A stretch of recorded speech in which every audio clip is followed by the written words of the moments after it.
Hey friends, how you doing there? Welcome back to Babylon Talmud. Today we Win at Life. Today we're studying Daf Samach Ches of Masechta Ksubis. Friends, Daf Samach Ches. Wait, Babylon. 1 second. All right. Babylon Talmud. Friends, Daf Samach Ches. At the beginning it starts out okay, but it gets pretty dense. Gotta take out our brains. That is so funny. Take out your brains. Ugh. Sometimes I listen to Babylon Talmud and I'm just amazed at how funny it is. What do you want me to tell you? Well, anyways, I guess the Eibishter is really helping me out over here. Because that's my mom. I'm not a funny guy. Anyways. So where are we? So the point is, I have a meeting in an hour, and we have a complicated daf. So if we get into nedunyas and stuff, and it's not so easy. But at the beginning, it starts talking about tzedakah, which isn't so hard. All right, let's jump in. Daf samach zayin amud beis, 3 lines from the bottom. Go.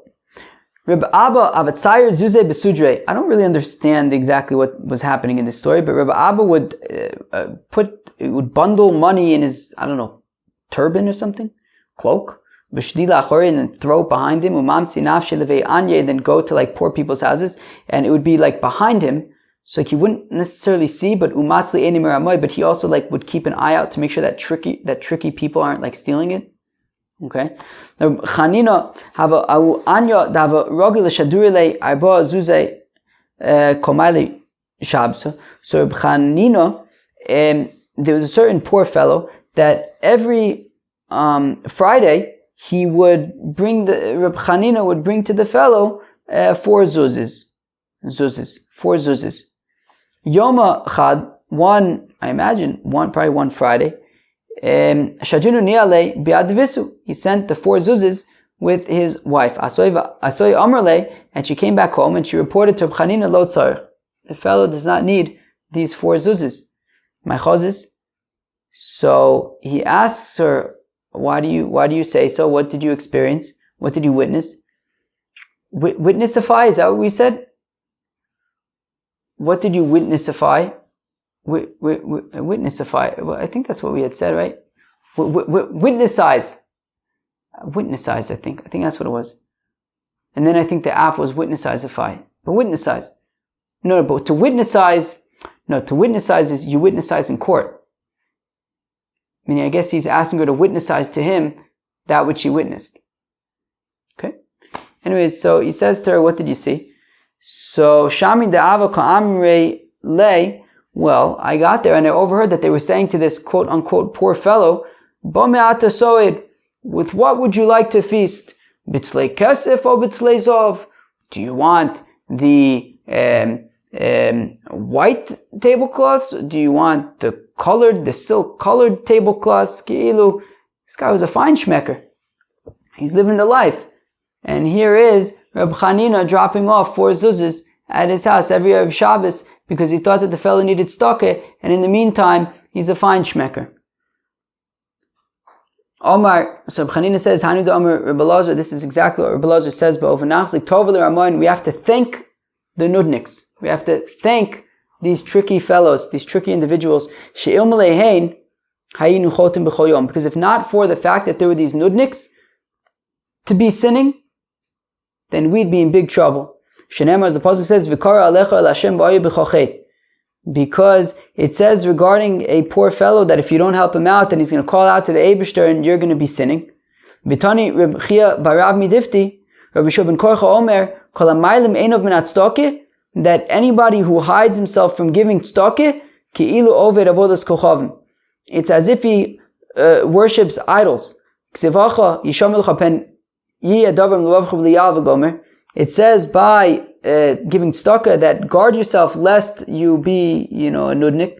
When it says by avodah zareh, yotza noshim b'nei Belial. It says Belial they're oichet as well. Just like by avodah zarah, of course, right? It says blial by avodah zarah, so it's talking about avodah zarah. So when it says blial by tzedakah, also it's talking about avodah zarah. And therefore, somebody who has the ability to give tzedakah and he hides from it, so it's like he's doing avodah zarah. Now, but says Reb Chanina, quoting Reb Elazar, but we have an excuse. If you see a poor fellow and you don't give tzedakah, so it's like you're right, you hide yourself, you don't give tzedakah, it's like you're serving avodah zarah. But the fact of the matter is, you have an excuse. You could say, how do I know he's not a tricky fellow like this fine shmecker who Reb Chanina was giving 4 zuzas every Friday for Shabbos and he really didn't need it? How do I know that every fellow asking for tzedakah, how do I know that it's not that same fine shmecker? How do I know that he's not playing tricks? And therefore, well, me'ikar adin, a fellow who hides himself from giving tzedakah, it's like he serves idols. But on account, right, going to the top of the page, right, Rabbi Elazar says, we have to thank the tricky people, because if not for them, right, if not for them, we would be sinning every time we hide from a poor fellow. But on account of the fact that there are tricky people in the world, who mess up our sense of trust, so therefore, now we have sort of a way out. We could say, look, there are tricky people, like the fellow in the story with Reb Chanina, and that's why I'm not giving tzedakah, and so we could thank the Ramayim, because otherwise it would be like we're serving avodah zarah all the time, and that's bad. A fellow who fakes a blind eye, or makes himself look like he's like bloated from hunger, even though he's not. Or somebody who like makes it, like, feigns. I think to feign is like to pretend or something. Somebody who feigns breaking his leg or something. Somebody makes it look that his leg is broken, but in these cases, but he's lying. He's just being an actor. So well, by the time it comes for him to leave this world, he will be blind, or he will be bloated from hunger, or he will have a broken leg, or the unusable leg. A fellow who accepts charity but he doesn't need it, well, by the end of his life he's going to need charity. If he faked needing it during his life, by the end of his life he's going to need it. Tananosim, we learned over there in Masechta Peah. So it says over there in Masechta Peah that you can only collect peah, right? Like this produce from the field that's left for people in need. So you can only accept peah if you have less than 200 zuz to your name. If you have less than 200 zuz to your name, at that point you can collect peah. So now, Tanan also, it says over there, ein mechayv, and also limkor is based of esklei tashmisho.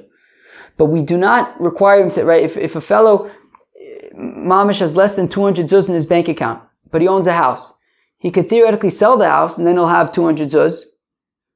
We don't require him to sell his house so that he can get 200 zuz of cash, right? In order to be able to accept peah, all you need is less than 200 zuz in the bank, even though you have assets that would put you over 200 zuz, right? So Emachayv also limkar is based, so we do not require him to sell his house and his items.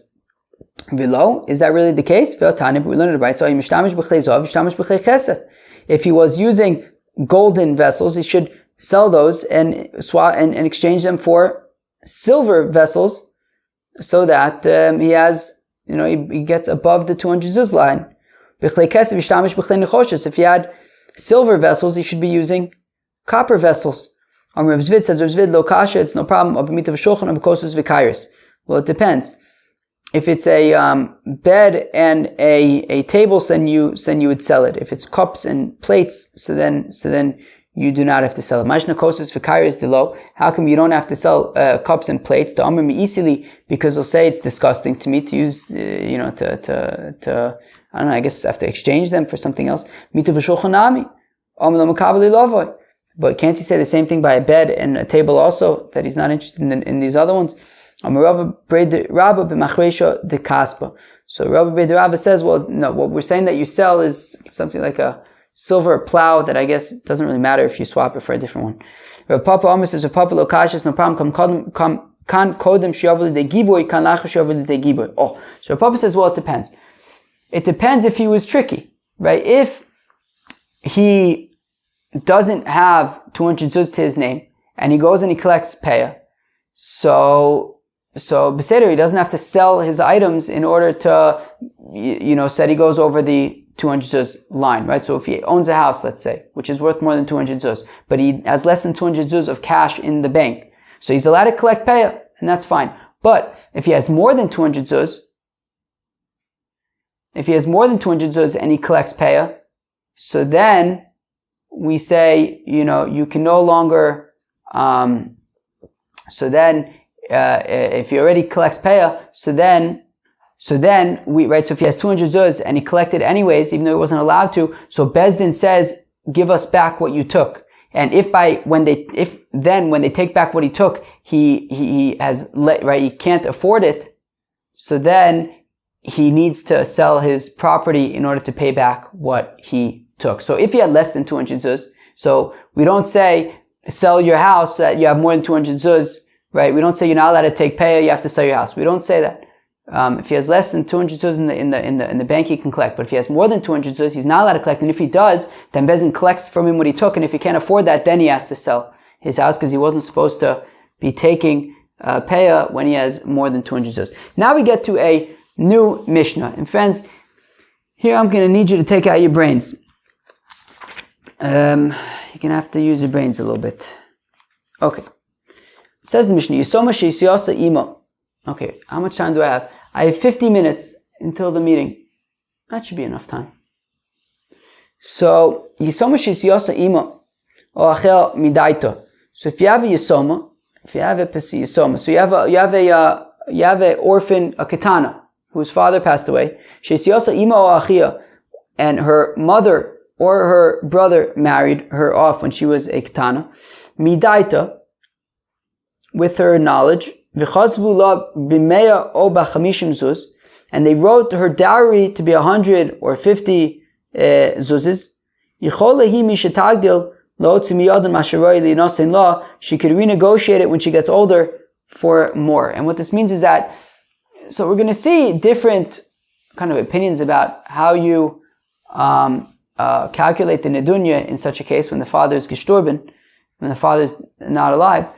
So, but I don't know. So let's say, or does Rashi even say this? Yeah, exactly. Rashi says Masharoi litin lo iser nechasim, a tenth of the estate. So, if the father passes away and then the daughter gets married, so her dowry is 1/10 of the estate. Her dowry is 1/10 of the estate. So now, if this girl was a katana, and she was a Yisoma, and her mother or her brother married her off, and they set for her dowry 50 zuz or 100 zuz, but 1/10 of the estate is more than that. When she gets older, she could say, look, you guys married me off, and you set my dowry to be 50 zuz or 100 zuz. I am aware now, I'm aware now that I'm older, and I have das, I guess, but now that I'm older, I'm demanding that you pay me the difference, that you add on to what you've already, the 100 or the 50 that you gave me, right? The difference to, basically I want 1/10 of the estate for my dowry. Fine. So so much is also ima or achia midaita. So it says midaita, akilu, even if she consented. But the chiddush is, even though she consented, since she's a ketana, she can, when she gets older, and her mother or her brother set her dowry to 100 or 50 zuzes, when she gets older, she could say, hey people, I'm owed more than this. And she can chap marayin. Rabbi Yehuda Omer says, Rabbi Yehuda, imhesi as abas harishona, if when the father was alive, he had married off his first daughter, so then, so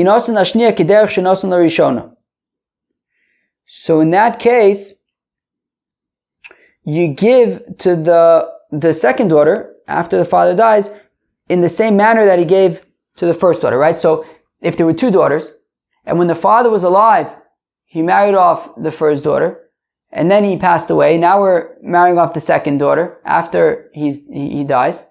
So we set the dowry of the second daughter to the same, the same thing that the first daughter got.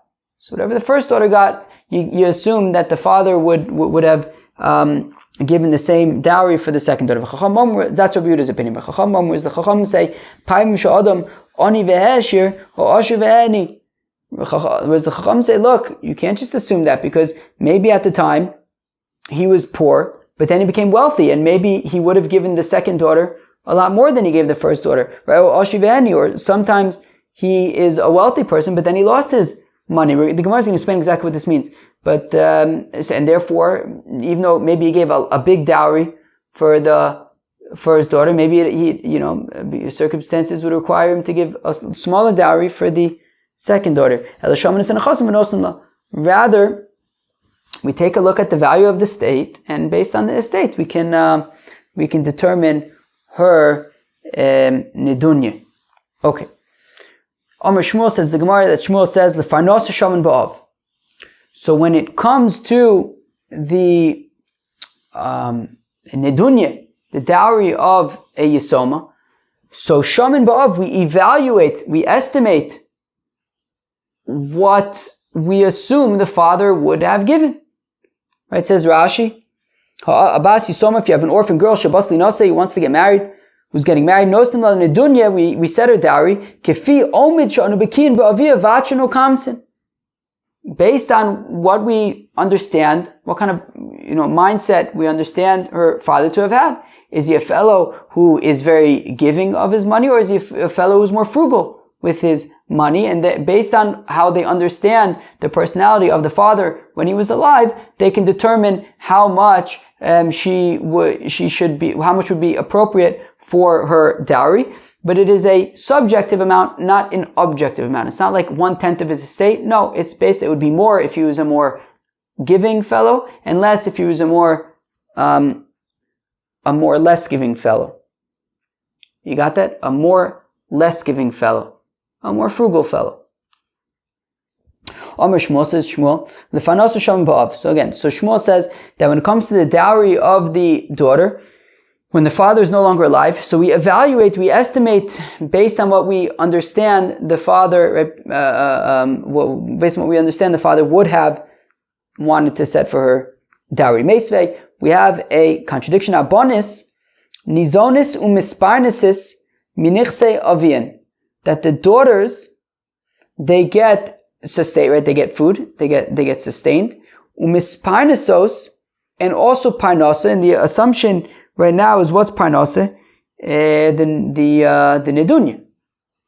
Minichse avian, from the estate of their father. Ketzad, how is this? Ein omrim, we do not say, ilu avia kayim kach v'kach oyanosin. No, we do not say that if her father was alive, this is what he would have given her, and we evaluate based on that. Ella shomanis anachosim v'nosnin la.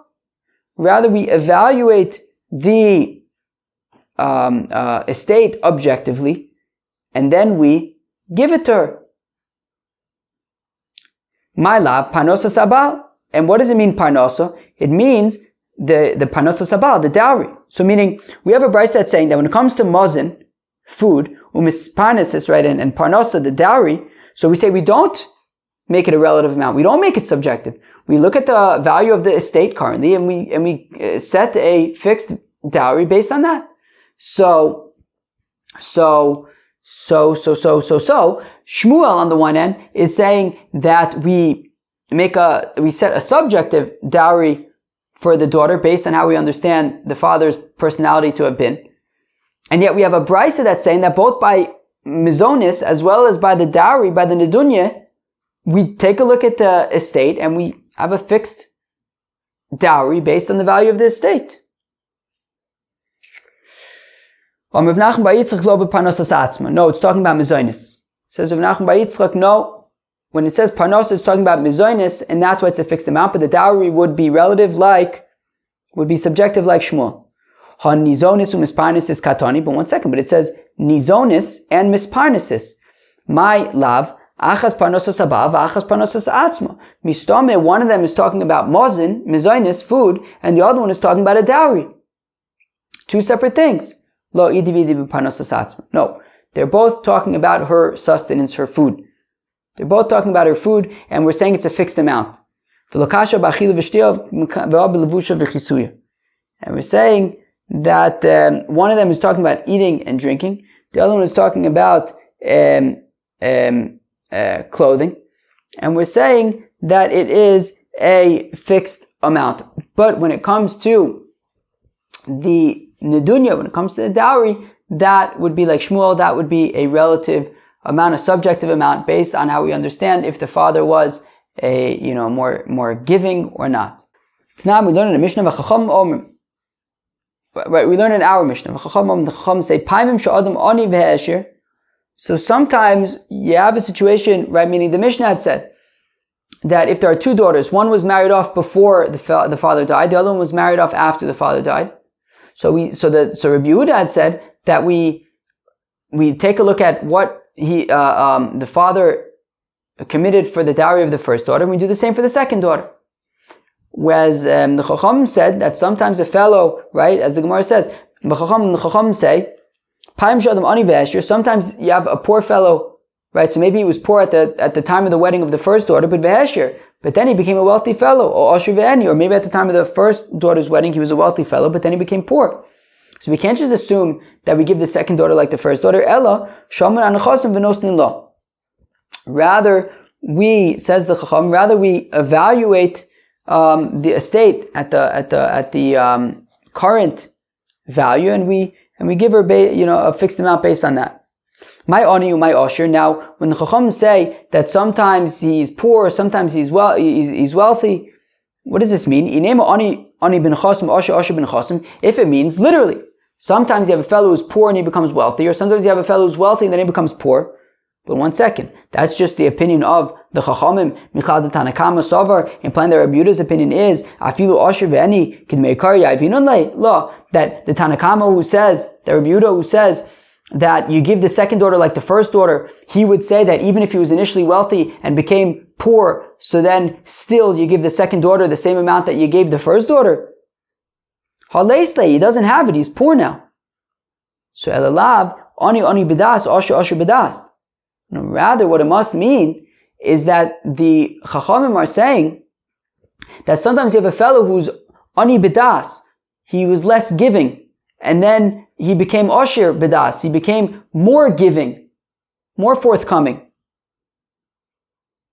And therefore, what Rabbi Yehuda, what the Tanakama is saying is, I don't care what his sort of particular giving habits, how they evolved. Rabbi Yehuda says, I don't care. Whatever you gave the first daughter, you give to the second daughter. He's not alive anymore. So you have an objective amount that you know that he gave the first daughter. Give the same to the second daughter. I don't care if maybe he was more giving at the time or less giving at the time. Whereas the Chacham are saying that no, it does depend. If at the time he was less giving, but then when he died he was more giving, so give the second daughter a larger dowry. If at the time of the first wedding he was more giving, but then before he died he became less giving, so give the daughter a lesser value, a lesser dowry. And the Chacham therefore say that because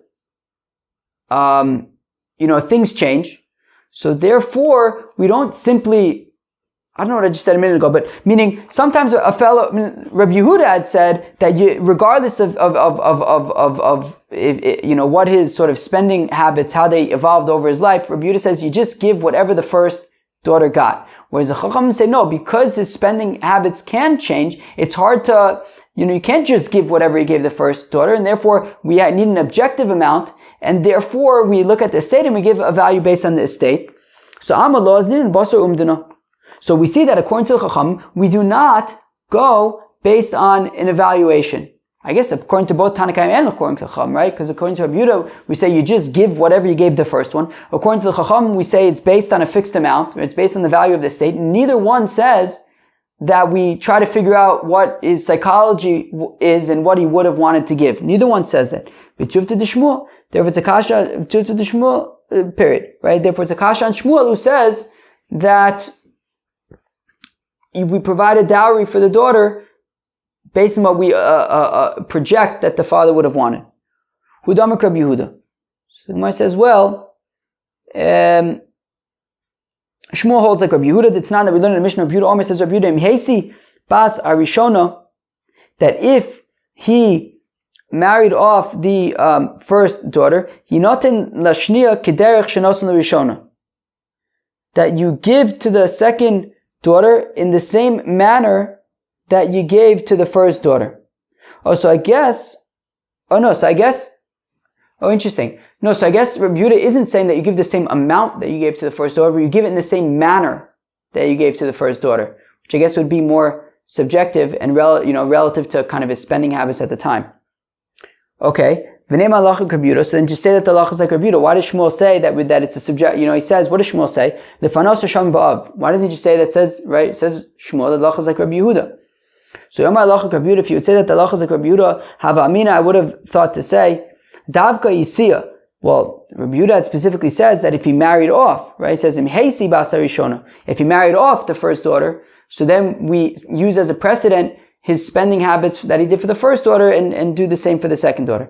Dugali Daite, that we have, he got married. We know what he gave the first daughter, so let's do the same for the second daughter. I have a low AC, but I might think based on Rabbi Yehuda, but if he didn't actually marry off the first daughter, and therefore we don't have an objective, sort of a precedent, an official precedent to go based on, and we're just going based on, well, we know that he used to give a lot of tzedakah, or we know that he used to do a lot of this. But we don't have a proof that he married off his first daughter and this is what he gave her. So I might think that in that case, we can't just, take a look at the father's spending habits and do the same for the second daughter. So Kamash Malon, therefore, what Shmuel is coming to say, by not just simply saying that the halacha is like Rabbi Yehuda, but by saying that we set a dowry for this orphan daughter based on how we understand her father's spending habits to have been, it means that Rabbi Yehuda's rationale is because we go based on an evaluation of the father's spending habits, regardless of if there was a first daughter that we can use as a precedent, that we can use for dowry as a precedent, regardless if there's that first daughter or not, we can, that got married, even if there was no first daughter who got married, still, what Shmuel is saying is that we can look at the father's spending habits and determine what kind of dowry we should set for the orphan daughter. The reason why Rabbi Yehuda specifically says that she got married is to teach the strength of the rabbi's opinion, the extremity of the rabbi's opinion, that even though the father had already married off a first daughter, and sort of exposed what he would have wanted, right, and indicated through his actions by marrying off his first daughter, his intention for what a dowry should be. Still, the Chacham say we don't, we don't project that. Well, based on how he spent on his first daughter's dowry, we should do the same for the second daughter. Rather, say the rabbis that we look at the estate and give a fixed amount based on that.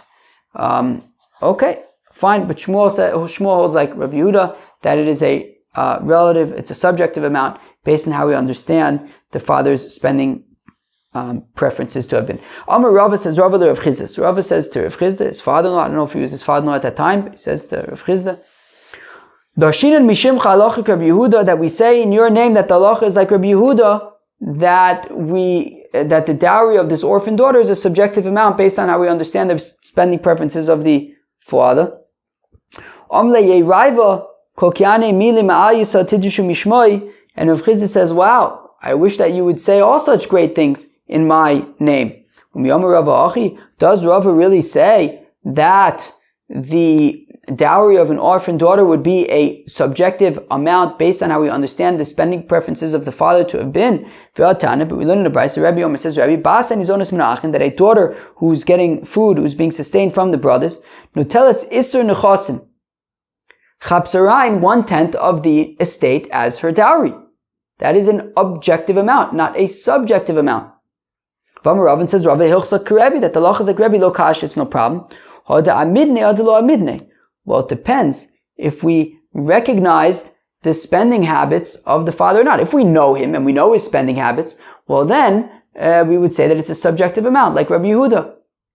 But if we don't know the father, well then we just give 1/10 of the estate. Achinami Mistav, this talk also makes sense to say the Amr Vadabar Ahava Maisa, that there was a story of Vinosan Lo Rebbe, that Rebbe gave Echad Mishneim Osir Benechosim. That one time Rebbe gave 1/12 of the estate as the dowry. So on the one hand, Rebbe is saying that you give a 10th. On the other hand, another time he gave a 12th. So Kashin Adadi. So that seems to be a contradiction. Ella lav shmamina hod amidnei odelo amidnei shmamina. Rather, you have to answer it by saying that it depends if we recognize the father or not, and we were able to evaluate what we think his preferences would have been. So if we can evaluate, so then Rebbe would say that you evaluate. If we don't know him, we can't evaluate, then you just give a 10th of the estate.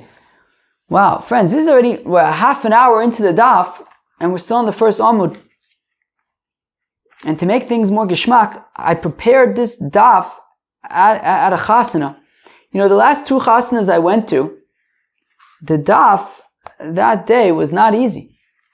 I mean, you know, this is a serious daf. And I learned it at a wedding, at a chasana.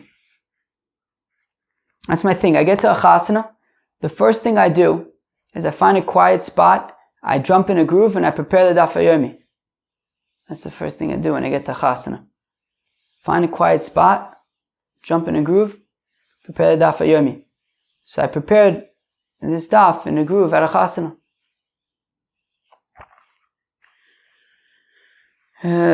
Okay, where are we? Gufa, Omer Rebbe. So Rebbe had said, that a orphan daughter who was being sustained by the brothers, notelas iser nechasim. So she chapsarain a 10th of the estate. They said to Rebbe, but according to that logic, what if you have a fellow, he has 11 children, 10 girls and a boy, and then he dies and none of them are yet married. Ein lo leben b'makom bonus klum. So you know how much of an inheritance the son gets? Zero, zilch, nada, nothing, nil, null. Because there were 10 daughters, they all got married, each one, right, the inheritance was $1,000, each one took 100, 10 girls get married, there's nothing left for the boy. So Rebbe says to them, Kachani Omer, this is what I'm saying. Rishonu netelas iser nechosim, shniya b'mesha shayra, v'shlishis b'mesha shayra. That, no, the way it works is like this. They started with $1,000. The first one to get married would get $100, which means that there's 900 left. The second one to get married would get $90, which is 10% of that, which means that there's $810 left. And then there would be, and then the next one would get a 10th of that. So, Kilu, it's not that they each get $100, not that they each get 10% of the gross amount, but they keep on getting, or of the initial amount, but they keep on getting 10% of what's left over. And then after all 10 of them get married, there's going to be, I don't know, what's that, like a tenth of a percent or something? Maybe? I don't know. But, and then they divide it up equally. So the Gemara says, what do you mean they divide it up equally? Each one gets what they get, meaning, if the first daughter, or the first one to get married gets $100, the second one gets 90, the other one gets 81, whatever it is, what do you mean that they divide it up equally? So, this is what it means. No, if they all get married at the same time, then they divide up equally. So what it means is that if all 10 daughters got married on the same day, so what they would do is, they wouldn't just, take the entire estate. What it means is that the first, right, they would treat it as, first they would take 10%, and then another 10% from what's left over, another 10% from what's left over from that, and keep on doing that, so that there's something left over for the boy. And then, since they're all getting married on the same day, so there technically isn't like one really getting married before the other. So then, whatever that number is, I don't know how much it is, I don't know, what is that? I don't know how much it is. But however much the 10%, and then 10% of what's left over, and 10% of left over, 10 times of that, so whatever that is, they then divide it up equally among all the 10 girls. Masna, this supports of Masna, the Amr of Masna, in that if they're all going to get married together, notlus iser echod, they all take 1/10. Iser echod, what does it mean? Right? Iser echod sakadati, what does it mean? 1/10. Notlus iser ke echod. They all take a 10th like one, I guess. I don't know. They do what I just described. Okay. So now, So now things get a little bit complicated. I mean, I guess they're already a little bit complicated. Okay, how much time do I have to my meeting? About 25 minutes? Well, we'll make it. Anyways, okay.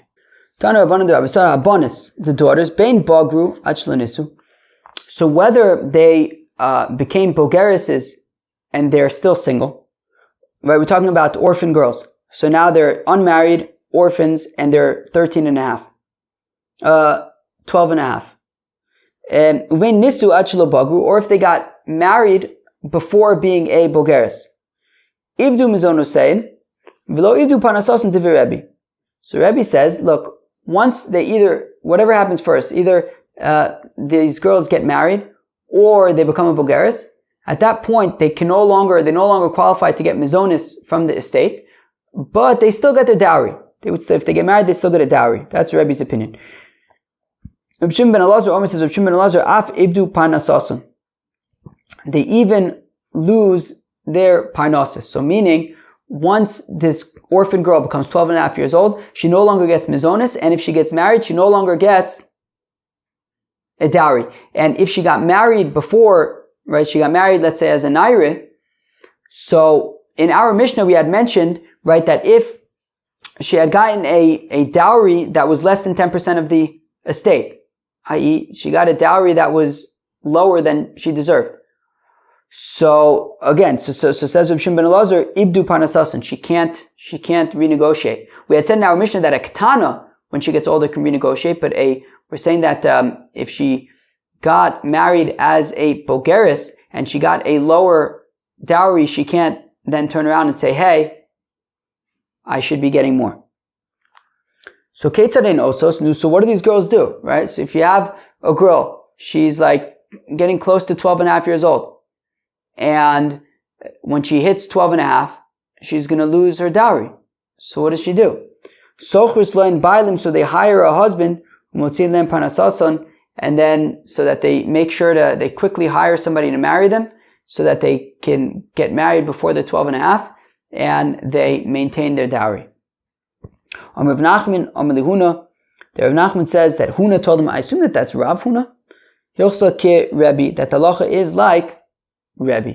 That the halacha is like Rebbe, that once they are 12 and a half, or if they get married before then, they don't get mizonis anymore, but they do still get their dowry. Eisvei, Rav Nachman, Rav Asakasha, against Rav Nachman Yisoma, if you have an orphan girl, Shesiyosa Ima Oachel, that our Mishnah says that if you have an orphan girl, that her mother or her brother married her off, i.e. she's a Ketana, Midaita, even though she sort of knew about, right, intended to get married for that dowry, that lower dowry, and her mother or her brother wrote that her dowry is 100 or 50 zuz, which is lower than what she should have gotten. When she gets older, she could say to them, hey people, you gave me, my dowry is too low, give me more. Time of the Ketana, but the reason why she could do that is because she's a Ketana. Hagadola, Vitra. But once she's a Naira, she can't get that. If she got married as a Naira, and her Ksubis was less than she deserved, she cannot renegotiate. Right? Our Mishnah was talking about a Ketana. A Ketana can renegotiate, not a Naira. And yet Rebbe is saying that if a Yisoma gets married as a Naira, while she loses Mizonis, she does not lose her dowry. And she could claim she doesn't forfeit her dowry, and she could say, hey, what are you people doing? I want what I deserve. So the Gemara says, well, it depends. Our Mishnah that says that only a Ketana can renegotiate, but a Naira cannot renegotiate, that is if when she got married, she didn't protest. She didn't say, hey, 1 second, people, you're writing 50, I'm not okay with that. So, if she just let it slide and didn't say anything, so we assume that she's okay with it and she can't renegotiate later. But when Rebbe says that she does not forfeit her dowry, it's when at the time of her wedding, she says, look, people, I see that you're writing 50 or 100, but that's not okay with me. I'm not okay with that. She could then renegotiate. This also makes sense, because otherwise we have in a contradiction to Rebbe. The Tanya is within the Rebbe Omer, says Rebbe, that a daughter who is being sustained from the brothers, noteles iser nechosim. So then she can get her dowry of iser nechosim, right? So meaning who's sustained from the estate? A ktana, a naira, nizonis in, she'ena nizonis lo. Implying that, right? Meaning, so that's, Rebbe seems to be saying here that only a ktana or a naira who's being sustained by the estate can get iser nechosim, can get a dowry. Implying that if she's a bogeres and not being sustained from the estate, so then she cannot get a dowry. Yet Rebbe had said earlier that if she's a bogeres, while she doesn't get sustained from the estate, she does get a dowry. So rather it must be that it depends if she protests or not. That if when she's becoming a bogeres, she says, people, I'm not relinquishing my dowry, so then she gets her dowry. But if she doesn't protest, so then we assume that she's relinquishing her dowry and she does not get it. Omer le Ravina l'Rava. Ravina says to Rava, Omer lon Rav Ada bar Hava. So Ravina says to Rava that Rav Ada bar Hava said, Mishimcha, in your name, Bagra eina tzricha limchos, that once she becomes a bogeres, she does not need to protest, and that even if she does not protest, she can still chaparain her nedunya. And if she gets married before she's a bogeres, also she doesn't need to protest. Even if she does not protest, she can still chaparain her ksubis. If she becomes a bogeres and she gets married, so then she needs to protest. Mi omar Rava achi, but how could Rava say this? Eisvei Rava Rav Nachman Yisoma, that Rava had asked a kasha against Rav Nachman. That Rav Nachman had said that the loch is like Rebbe, and they asked, well, what about the Yisoma in our Mishnah, that Davka Ketana, but not a Naira? Vishanile, and Rava answered, that it depends whether or not she protested. So on the one hand, Rava seems to be explaining that there's a distinction based on if she protests or not. On the other hand, Rava seems to be saying over here that a bogeres doesn't need to protest, and she can still chaparain her nedunya lokasha hadukam mitzana minayu adlukam mitzana minayu. So it depends if she is being sustained by the estate or not. That if she's being sustained by the estate, so then she doesn't protest because she's being sustained by the estate, and therefore she doesn't make it clear that she is not relinquishing her ksubis, her nedunya, because since she's still going to be sustained by the estate even after her marriage, so then she's embarrassed to ask for more and the nedunya, but her keeping quiet is only because she's embarrassed. It's not because she's actually relinquishing her right to her nedunya. But if she's not being sustained by the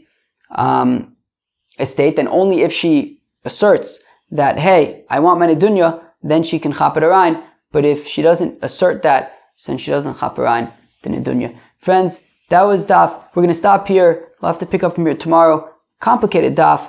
That was daf Samech Ches of Masechta Ksubis. I got to run. Peace out.